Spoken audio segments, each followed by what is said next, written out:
Digamos, hay que decirlo con franqueza, el DICOM ha sido extremadamente controversial, plantea también varios temas de fondo, por eso vamos a profundizar en esta situación con el diputado del PPD, Felipe Arboe, quien además ha sido uno de los articuladores de esta nueva ley. Diputado, buenas noches, gracias por venir al programa. Bueno, aclaremos un poco las cifras porque usted, mientras veía la nota, me decía esto no es así, en fin. A ver, ¿por qué hay tantos chilenos en DICOM? ¿Y cuántos son de acuerdo a los cálculos que tienen? A ver, lo que yo creo que tenemos hoy día es un alto nivel de sobreendeudamiento de la población. Y esto por diversas causas que podemos analizar. Por un lado, malas colocaciones de la banca, de las casas comerciales, exceso de crédito a las cajas de compensación, a gente que no puede pagar, y también por falta de educación financiera de los jefes de hogar, de la familia, y una especie de neurosis del consumo, que muchas veces puede ser incluso explicada psicológicamente para aplacar determinadas depresiones, otras cosas, pero que es un problema serio. Pero lo que tenemos hoy día es que una cosa es que existe un registro de las deudas para evitar darle crédito a la persona que no paga, que parece correcto. Y por eso la ley DICOM le permite al banco, a la casa comercial, a la caja de compensación, a quien presta plata, que conozca nuestros antecedentes comerciales. Pero la ley le dice, ¿sabe qué? Los antecedentes son solo para que usted vea y le dé o no crédito a la persona. Lo que ocurría en el pasado es que el registro del DICOM era peor que tener antecedentes penales. Usted no encontraba trabajo, sí, claro, no podía matricular a sus hijos en los colegios, universidades, centros de formación técnica, lo discriminaban en atenciones médicas de urgencia por el solo hecho de tener antecedentes comerciales. Es decir, era un estigma social que al final terminaba siendo una especie de círculo vicioso. 4,5 millones de personas estaban en el DICOM. Es decir, más gente había en el DICOM que le que votó el presidente Piñera. Esa es la magnitud. Exactamente. ¿No es cierto? ¿Y qué le ocurre? La ley DICOM lo que hace es, por una vez en el tribunal transitorio, decir a todos los que debían menos de 2,5 millones, se les borra por una vez la publicación. Tiene que pagar su deuda igual. ¿Y qué es lo que ocurre? Cuando se habla de 800.000 nuevos deudores, cuidado. Primero, había mucho deudor que salió del DICOM, pero que tenía créditos en cuotas. Y como empezaron a hacer las cuotas siguientes, volvieron a caer. Un segmento. Pero hay otros, creo yo, que es muy importante decir, que de estos 800.000 nuevos registros, que tienen 2 o más deudas, no son 800.000 personas. Entonces habla de sobreendeudamiento nuevamente que tenemos. Ahora, de fondo, claro, hay una curva, según dicen representantes de la industria, lo leí yo, ¿cierto?, en algunas publicaciones de la jornada que hablaban de una curva de crecimiento. Y por ahí de alguna manera estaban planteando que esta nueva ley de DICOM, yo comparto plenamente lo que hizo usted, esta cosa perversa, que la gente no encontrara trabajo, en fin, por estar en el DICOM, eso no hay ninguna duda. Pero hay una curva de crecimiento, y en esa curva pareciera que hay discrepancia al mismo tiempo de cuándo han vuelto y por qué.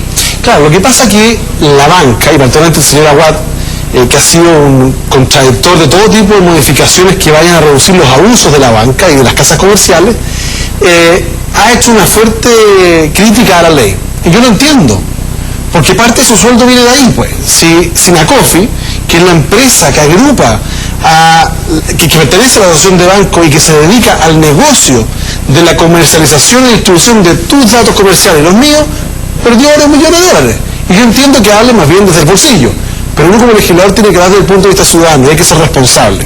Las economías modernas han tenido ese tipo de medidas.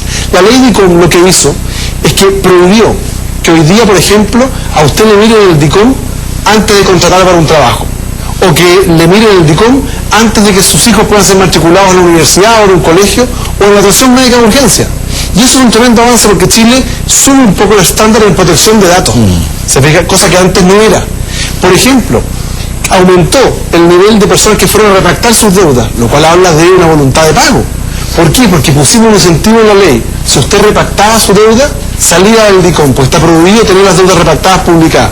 Y aumentó el nivel de retractación, lo cual habla que en general el Chile paga sus deudas. En eso estamos de acuerdo. Ahora, esta curva que yo le mencionaba, son 800.000, no son, se plantearon otras cifras durante la jornada, pero ¿no les dice algo justamente que igual hay un número importante de personas que están volviendo luego de este borronazo? Yo creo que va a seguir subiendo.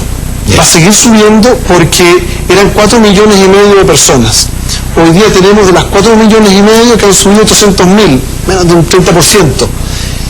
Probablemente esto va a llegar cerca de 1,5 millones. Lo normal, en teoría, sería que llegáramos en total cerca de 2,5 millones de personas que son los malos pagadores. Si esta ley está hecha para los buenos pagadores. El defraudador, el fresco, el delincuente económico, ese tiene que estar en el DICOM y no hay problema. El punto es que ese antecedente sirva para evitar que otra persona quede clavada, digamos así, ¿no? Pero no para afectar derechos fundamentales como el acceso al trabajo, la salud, la educación. Decía algo bien interesante ayer el señor Larraechea en la nota que hablaba de responsabilidades compartidas entre los jefes o jefas de hogar, ¿cierto? En fin, la empresa y también el Estado. ¿En qué parte se ubica usted respecto a ese criterio? Era bien llamativo. Sí, yo creo que es cierto, que aquí no hemos enfrentado el tema del sobreendeudamiento como país. Aquí, producto de los malos sueldos, producto de un modelo de sociedad que propende al consumo, le hemos ido, y además la falta de capacidad del Estado de entregar bienes básicos, ha inducido a las familias a endeudarse para obtener determinado tipo de bienes y también de servicios, incluso de salud. Hay un tema de desigualdad. Entonces, un tema de desigualdad profundo, y eso no hemos sido enfrentado. Entonces tenemos hoy día un mercado que facilita el acceso al crédito. Cuando uno va a las universidades y ve jóvenes de primero o segundo año con 2, 3 cuentas corrientes y no han trabajado un peso a nadie, es un problema. O cuando yo observo, y que fui uno de los autores de la nueva regulación, que una caja de compensación, cuando con la presidenta Bachelet otorgamos la pensión básica solidaria a los adultos mayores más pobres del país, 75.000 pesos, y una caja de compensación vio en esos adultos mayores un nicho de negocio y se fue a ofrecerle crédito con descuento de planilla. Eso es una inmoralidad. Y por tanto lo que corresponde es regular esto. Una regulación es lo que dice relación con esta ley DICOM, la publicación de los datos. Otra es la que tiene que ver con la tasa máxima convencional. Tenemos que bajar la tasa que hoy día se cobra de interés en los créditos de consumo y créditos comerciales. No es aceptable que una persona que va a contratar un crédito y le dice su cuota va a ser X, y resulta que al final la cuota se atrasa un mes, los intereses son tan altos que casi la duplica, y además condiciones especiales, seguro. Eso es inaceptable. Hay un mercado hoy día abusivo. Está bien que le vaya bien a los bancos, que le vaya bien a las casas comerciales, pero me parece que hoy día tenemos, además, la colocación de crédito de mala calidad que ha significado, como señalaba la cifra, que las familias de clase media empobrecida, digámoslo así, gasten más del 70% de su ingreso familiar solo en pagar deuda. Pareciera, para ir cerrando, diputado, que en este sistema el ciudadano tiene bien pocas opciones en realidad.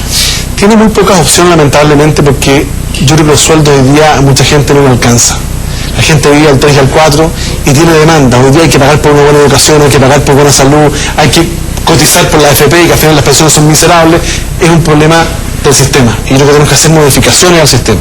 No se trata de echar abajo el sistema, de hacer modificaciones y evitar este tipo de desigualdades, y evitar que la gente tenga que endeudarse para todo, porque al final que el crédito puede generar felicidad los primeros 10 minutos cuando uno quiere el bien, pero puede generar una angustia cuando uno se da cuenta que no puede pagarlo. Eso fue entonces esta ley, como dijo alguien por ahí, que fue este borronazo, se lo va a citar, una ley de carácter electorero, que falta realismo en la hora de... No, yo creo, lo que pasa es que eso lo dijo también alguien que tiene interés en el mercado. Yo entiendo que ser Aguado, ser Jorquera, que manejan el DICOM, el boletín comercial, perdieron plata. Y está bien, tienen que llorar porque perdieron plata. Pero por favor, había 4,5 millones de chilenos. Yo no tengo idea si son de derecha, de centro, izquierda, me da lo mismo. Es gente que estaba sufriendo. Y no son delincuentes, no son frescos. Ellos estuvieron muy contentos, por ejemplo, cuando la ley DICOM eliminó la posibilidad de publicar las deudas del TAG. Porque probablemente ellos solo circulan por autopistas concesionadas, pues. Pero hay un conjunto de gente que no quiere deber, que quiere pagar, pero que los intereses, los cobros abusivos, las comisiones o los gastos de cobranza le hacen imposible pagar un crédito. No es bueno, eso no lo hace bien al país. Yo creo que hay que velar porque le vaya bien a la industria, porque haya más información, pero tampoco que esa información sirva para discriminar en derechos fundamentales como el acceso a la salud, al trabajo o a la educación. Tema bien profundo en realidad, diputado. Gracias por venir al programa. Muchas gracias.